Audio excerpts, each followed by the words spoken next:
அன்பான நேயர்களே, காலை வணக்கம்.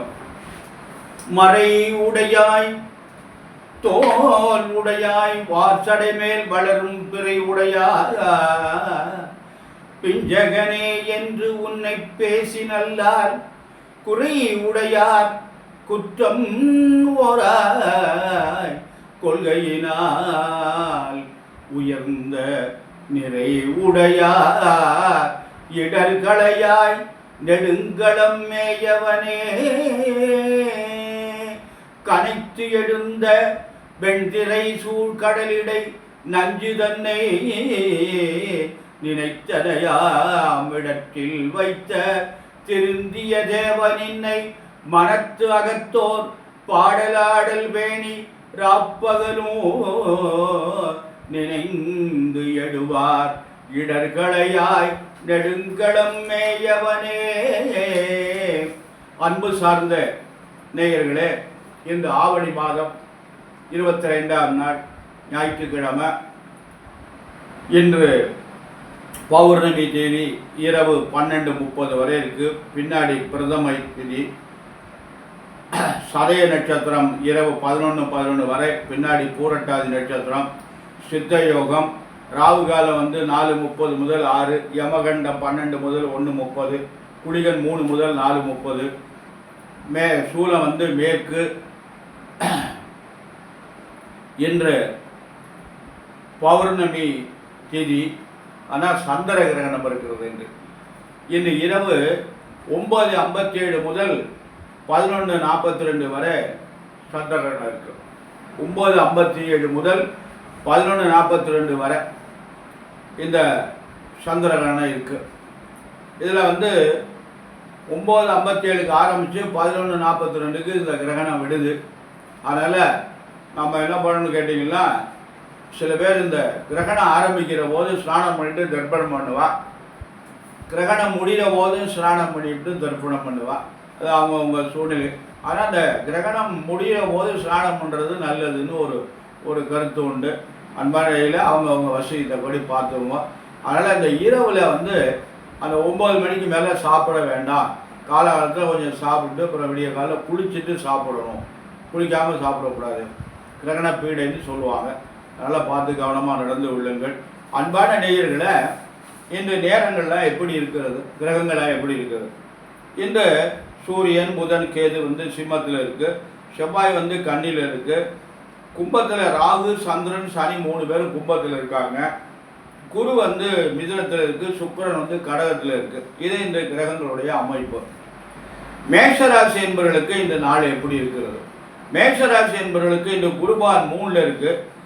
ஆனால் சனி, ராகு, சந்திரன் 3ம் 11ஆம் இடத்துல இருக்குது. அது நல்லது தான். இந்த சனி ராகுவோட இந்த சந்திரன் சேரப்படாது. சேர்ந்தால் சந்திரனுக்கு பவர் இல்லை அப்படின்னு ஒரு அமைப்பு உண்டு.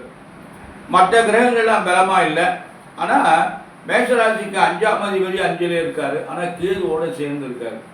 அதனால் இந்த சனி பகவானும் ராகுவும் ஒன்றா சேர்ந்துருக்கிறது மட்டும் உங்களுக்கு நல்லது. பாக்கி கிரகங்கள்லாம் நல்லா இல்லை. அன்பான ரிஷபராசி என்பதில் உங்களுக்கு அருமையான நாள். உங்களுக்கு குரு பகவான் எங்கே இருக்காருன்னா 2ஆம் இடத்துல இருக்கார். 10ஆம் இடத்துல சந்திரன், சனி, ராகு இவங்கெல்லாம் இருக்காங்க. அதனால் தொழிற்சானம் நன்றாக இருக்கும். கவனமாக நடந்து கொள்ளுங்கள். ரிஷபராசி என்பவர்களுக்கு நல்ல நேரம், நல்லதெல்லாம் நடக்கும். அன்பான மிதுன ராசி என்பவர்களை, உங்களுக்கு கிரகங்கள் சரியா இல்லை, பார்த்து ஜாக்கிரதையாக நடந்து கொள்ளுங்கள். உங்களுக்கு எந்த கிரகமும் சரியா இல்லை.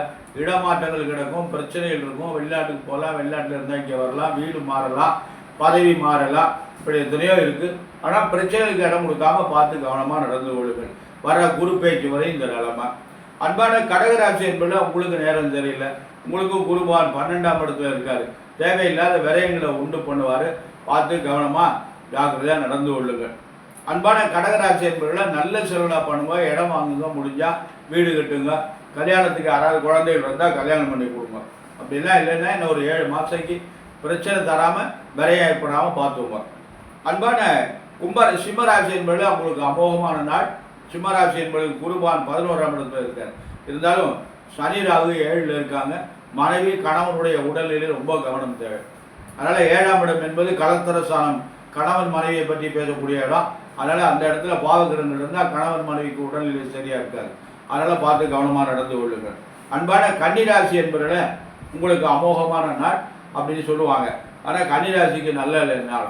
சில பேர் சொல்கிறாங்க கன்னிராசிக்கெல்லாம் பிரமாதமாக இருக்குன்னு. ஏன்னா கன்னிராசிக்கு குரு வந்து 10ஆம் இடத்துல இருக்கார். 10ல் குரு பவுசை குறைப்பார், அப்படின்னு கெட்ட பேரை ஏற்படுத்துவார். அதனால் பார்த்து ஜாக்கிரதையாக நடந்து கொள்ளுங்கள். கன்னிராசிக்கு சனி ராகு 6ல் இருக்குது, அது ஒரு நல்ல இடத்துல இருக்குது. இருந்தாலும் குரு பலம் இல்லை. ஒரு குரு பேச்சு வரை பார்த்து ஜாக்கிரதையாக நடந்து கொள்ளுங்கள். கெட்ட பேர் ஏற்படுற மாதிரி எதுவும் பண்ணிடாதீங்க. அதனால் நீங்கள் வேலை பார்த்தீங்கன்னா மேலதிகாரிட்ட பணிவாக நடந்து கொள்ளுங்கள். தொழில் பண்ணால் வாடிக்கையாளர்கிட்ட பணிவாக நடந்து கொள்ளுங்கள். துளாராசி என்பவர்களுக்கு அமோகமாக இருக்குது. துளாராசி என்பவர்களுக்கு நல்ல நாள், நல்லது நடக்கும், நல்ல காரியங்களாக நடைபெறும். அன்பான துளாராசி என்பவர்கள் இந்த நேரத்தில் நீங்கள் எந்த காரியத்தை செய்தாலும் நிறைவாக இருக்கும். விருச்சிக ராசி என்பவர்கள் புதுசாக எதையும் பண்ணாதீங்க. தடைப்படும், தாமதமாகும். நீங்கள் இப்போ பணம் கொடுத்தீங்கன்னா அந்த பணம் அந்த காரியத்துக்கு பயன்படாது, காரியம் நடக்காமல் போயிடும். அதனால் இப்போ ஒரு 7 மாதத்துக்கு எதுவும் செய்யாதீங்க. அன்பான தனுசு ராசி என்பது உங்களுக்கு அமோகமான நாள், நல்ல நாள், நல்லதெல்லாம் நடக்கும். இந்த தனுசு ராசி என்பவர்களுக்கு 7.5 முடிஞ்சு சனி ராகு 3ல் இருக்காங்க. குரு வந்து 7ஆம் இடத்துல இருக்காங்க. நல்லா படிக்கலாம், வேலைக்கு போகலாம், வெளிநாட்டுக்கு போகலாம், தொழில் பண்ணலாம், வீடு கட்டலாம், திருமணம் பண்ணலாம், குழந்தை இல்லாதவங்களுக்கு குழந்தை ஏற்படலாம். செய்யக்கூடிய வாய்ப்புகள்லாம் நிறையா இருக்குது. அன்பான மகர ராசி என்பதை கவனமாக நடந்து கொள்ளுங்கள். 7.5 சனியுடைய தாக்கம் இருக்கிறது. அதனால் பார்த்து கவனமாக நடந்து கொள்ளுங்கள். ஆரோக்கியத்தில் ரொம்ப கவனமாக இருக்குங்க. ஏன்னா குரு 6ஆம் இடத்துல இருக்கார், உடல்நிலையை கெடுத்து போடுவார். அன்பான கும்பராசி என்பதை உங்களுக்கு குரு 5ஆம் இடத்துல இருக்கார். நல்ல நாள், நல்லது நடக்கும், நல்ல காரியம்லாம் நடக்கும். இருந்தாலும் 7.5 சனி இருக்கிறது. அன்பான மீனராசி என்பவர்களை உங்களுக்கும் 7.5 நடக்குது. மீனராசி என்பவர்களுக்கெல்லாம் நல்ல நாள் அப்படின்னு சொல்கிறாங்க. ஆனால் இந்த குரு பகவான் வந்து 10ஆம் இடத்தை பார்க்குறது அது ஒன்று மட்டும்தான் நல்ல நாள். இந்த குரு பேச்சு வரையும் அவங்களுக்கு சரியில்லை. ஆனால் இப்போ இந்த குரு வந்து புரட்டாசி மாதத்தில் அதிசாரம் பெற்று கடகத்துக்கு வர்றாரு. மார்கழி 5ஆம் தேதி வரை நம்ம அதில் இருக்காருன்னு நினைக்கிறேன். அந்த 2 மாதங்கள் அவருக்கு நல்ல பலனை தரும். அதனால் அந்த குரு வந்து 5ஆம் இடத்துக்கு வந்து அதிசாரம் பெற்று உச்சம் பெறுற போது அந்த காலங்களில் கார்த்திகை 30 நல்ல பலன்களை எல்லாம் தரும் அப்படின்னு ஒரு கருத்து இருக்குது. பார்த்து கவனமாக நடந்து கொள்ளுங்கள். அன்பான மீனராசி, கும்பராசி, மகர ராசி என்பதில் 7னுடைய தாக்கம் இருக்கிறதுனால பார்த்து கவனமாக நடந்து கொள்ளுங்கள். சனி பகவானுக்கு அர்ச்சனை பண்ணுங்கள். எள்ளு சாதம் தயார் பண்ணி காக்கைக்கு வைங்க. எள்ளு தீபம் ஏற்றுங்க.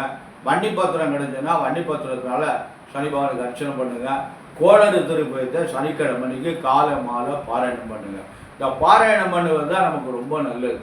அதனால் இறைவனுடைய நாமத்தை நாம் அனுதினமும் தவறாமல் சொல்லிட்டு வந்தோம்னா இந்த சிரமங்கள்லாம் குறைஞ்சு நமக்கு நல்லது நடக்கும், நல்ல காரியமெல்லாம் நடைபெறும். ஆகவே அன்பான நேயர்களே, நமக்கு இறை வழிபாடு தான் எவ்வளவு கஷ்டங்கள் நமக்கு வந்தாலும் கடவுள் வழிபாடு தான் நமக்கு நல்லது. அதுலேயும் நான் என்ன சொல்கிறேன்னா, இந்த குலதெய்வ வழிபாடு ரொம்ப முக்கியமாக பண்ணணும். இந்த குலதெய்வத்துக்கு நம்மளால் முடிஞ்சதை எல்லாத்தையும் பண்ணணும். நம்மளால் முடிஞ்ச நன்மைகளை எல்லாம் அந்த குலதெய்வத்துக்கு நம்ம செஞ்சுட்டு வந்தோம்னா நிச்சயமாக நமக்கு ஒரு நல்ல வழி கிடைக்கும், நல்லதெல்லாம் நடக்கும். அன்பான நேயர்களை, குலதெய்வ வழிபாடு நமக்கு ரொம்ப நன்மை.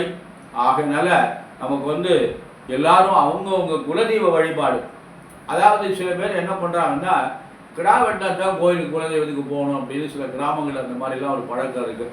அதெல்லாம் தவறு. எப்போ வேணாலும் போகலாம், எல்லா நேரங்களிலையும் குலதெய்வத்தை போய் வழிபாடு பண்ணலாம்.